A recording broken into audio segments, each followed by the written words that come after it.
Far from the Shadowlands of the Dark Lord Morgoth, Lúthien, Princess of Doriath, felt the terrible pain of her beloved Beren as he withered away in Tol in Gaurhoth, Sauron's deadly island fortress. At once she wished to come to his aid, enlisting the help of her friend Daedon the minstrel, but he betrayed her, revealing her plans to Thingol and commissioning the creation of a beautiful house within a large tree, housing Lúthien there and removing any way for her to leave the home. But she refused to abandon Beren and used magic to grow her hair long, then using it as material to make an enchanted robe, cast with a spell, placing any who looked upon her to sleep. She also fashioned a rope, using it to climb down and escape. While traveling through the forest, she was discovered by Huan, the wolfhound of Valinor, once a hunting companion of the Vala Orome, who'd been made ageless, tireless, and sleepless, even granted the gift of speech, though was only allowed to speak 3 times during his life. It was prophesied that Huan could only be killed by the greatest wolf that ever lived. When the Noldor elves still lived in Valinor, Orome gave Huan to his friend Celegorm, son of Feanor, to protect him and serve by his side. Huan was so powerful, the spell of Lúthien had no effect on him, and so he brought the Elf Maiden before his master. Celegorm and Curufin, who'd been opposed to Finrod's journey with Beren, then used the situation to their advantage. Struck by her beauty and seeing the tremendous merits in marrying the daughter of King Thingol, Celegorm sent a letter to Doriath telling them of Lúthien's arrival and of their impending marriage. Yet so lovely a creature was Lúthien that even the hound Huan loved her, and so he spoke for the first time, helping her escape from captivity. When they arrived at Tol in Gaurhoth, Lúthien sang a song that could be heard throughout the area. It even reached Beren as he wallowed in the darkness of his prison. The man then summoned the last of his strength and sang his own song, which Lúthien heard. But Sauron too learned of her location and sent his werewolves to stop her. One by one, Huan battled and tore apart these enemies, until Sauron sent Dragluin, first and oldest of their kind, and he engaged in a great battle with Huan, but could not best him, and so Draugluin fled, escaping back to his master and warning him of Huan's presence before dying from his injuries. Sauron then took the form of a werewolf and went to confront the beast himself, engaging in yet another terrible battle, transforming into a snake and his own form during the fighting, but still Huan would not relent, defeating the Lord of the Isle and forcing him into surrender. Yet as soon as Huan released him, he changed form into a bat and flew away. Lúthien then searched and found Beren in his prison, and the two were at last reunited. They then buried Finrod and left the area. Huan the Hound, satisfied that he'd done his duty to Lúthien, returned to Nargothrond to continue serving Celegorm, though the son of Feanor no longer had the same love for the creature he'd once felt. In addition to Huan, many of the prisoners Lúthien had freed returned to Nargothrond, and as they were loyal to the deceased King Finrod, persuaded the Noldor that the sons of Feanor had evil in their hearts, and were wrong to have spoken against the king. And so both Celegorm and Curufin were banished from the realm, sent to find refuge with their brothers in the east. Beren meanwhile continued on his mission to claim a Silmaril, and while he desired that Lúthien remain behind, or return to Doriath for her own safety, she outright refused, insisting that they not be parted. Yet once again conflict found them, as the sons of Feanor happened upon them in the forest, and again tried to steal Lúthien away, although Huan the Hound once again turned on his master during the engagement, protecting Beren and Lúthien. Beren was gravely injured while diving in front of his beloved, taking an arrow in the chest for her protection. Huan then chased the sons of Feanor away, and returned with a special herb, which added to the magic of Lúthien, saved Beren's life. Continuing on their journey, Huan brought them the skin of the werewolf Draugluin, and the Batfell, Thuringwethil, speaking for the second time and advising that they use them as disguises, then saying goodbye because he could go no further. As they traveled into Angband, Lúthien also used her magic to put any who gazed upon them to sleep.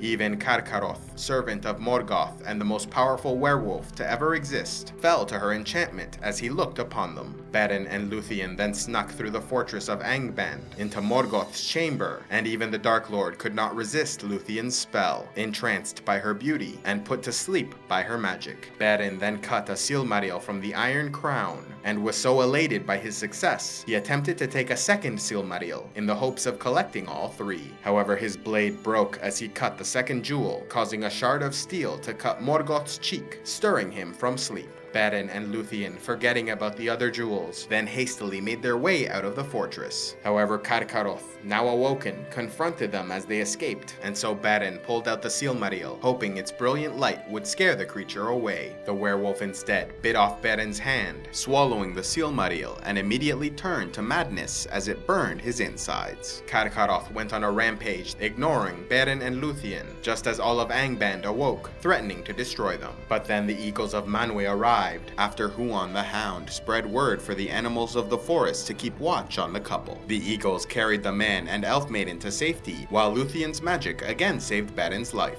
The couple, having ended their mission in failure, then returned to Doriath, presenting themselves before the king and telling of their astonishing adventure. Although Beren had not succeeded in bringing back the Silmaril, Thingol was marveled by the story, seeing clearly that this was no ordinary human and that indeed he was worthy of marrying his daughter. With Beren now accepted among them, the king organized a great hunt, traveling into the forests of Doriath to slay the beast Carcharoth, who was slaughtering everything in his path. Alongside the king, Beren joined the hunt, along with Huan the Hound, and many other lords and heroes of Doriath.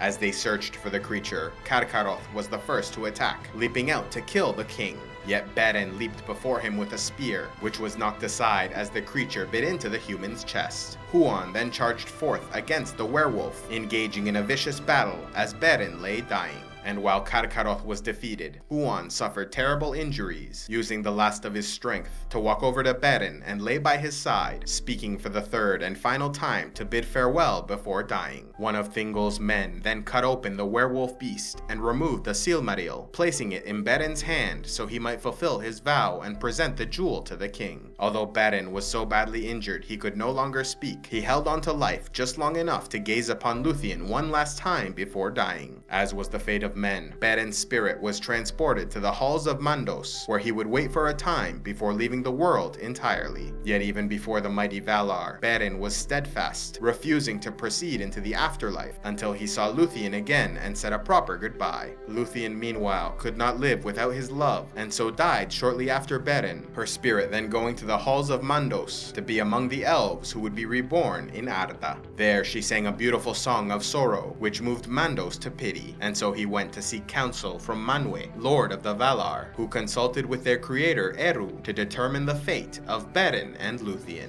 And so Lúthien was offered a choice. Either she could continue on to the elven afterlife, or else she could be reborn alongside Beren in Middle-earth, destined to live a mortal life and share in the fate of men. Rejecting the gift of immortality, she chose to live a life with Beren, and so they spent the rest of their time together, living in Tol Galen of Osirian, and having a son they named Dior, who would be the heir of King Thingol. Dior was believed to be one of the most beautiful beings to ever live, because in his veins ran the blood of men, elves, and even the Ainur through his grandmother Melian. Only once more did Beren involve himself in the affairs of Beleriand, gathering together a group of green elves and ents to ambush the dwarves of Nogrod, who destroyed Doriath and killed King Thingol, stealing from him the necklace Nauglamir.